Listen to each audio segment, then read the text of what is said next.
Assessore Rosolena, Monfalcone il tavolo sul rilancio dell'area isontina, un tavolo al tempo stesso allargato, ma andrete anche verso una semplificazione.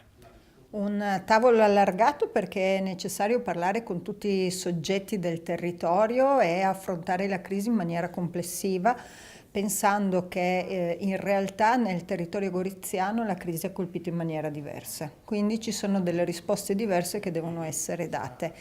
La semplificazione è data semplicemente dalla messa in comune delle azioni che possiamo mettere a disposizione del territorio, che sono quelle degli investimenti per quanto riguarda le attività produttive e di quelle degli aiuti per quanto riguarda l'occupazione. Assessore, c'è un bando da 500.000 euro che può essere interessante per quanto riguarda il lavoro.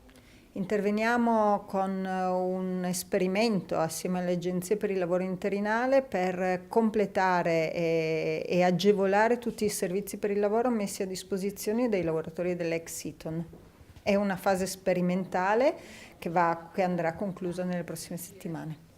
Assessore Bini, per il 2018 c'è a disposizione 1,5 milioni di risorse che dovrete adesso decidere come modulare e lei ha espresso qualche indicazione per quanto riguarda la nuova filosofia dell'amministrazione regionale.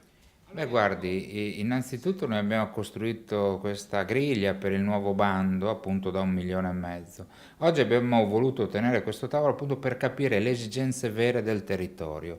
Non le nascondo che sono uscite molte idee nuove, non si è parlato solo di manifattura, ma si è capito che la forza occupazionale potrebbe essere data anche da altri settori, finora considerati ma non moltissimo. Reti, formazione del management, insomma si è parlato di tante cose nuove. Sicuramente noi andremo a riscrivere, a rivedere, rimodulare le griglie che avevamo pensato in virtù delle esigenze del territorio e dei lavoratori del territorio.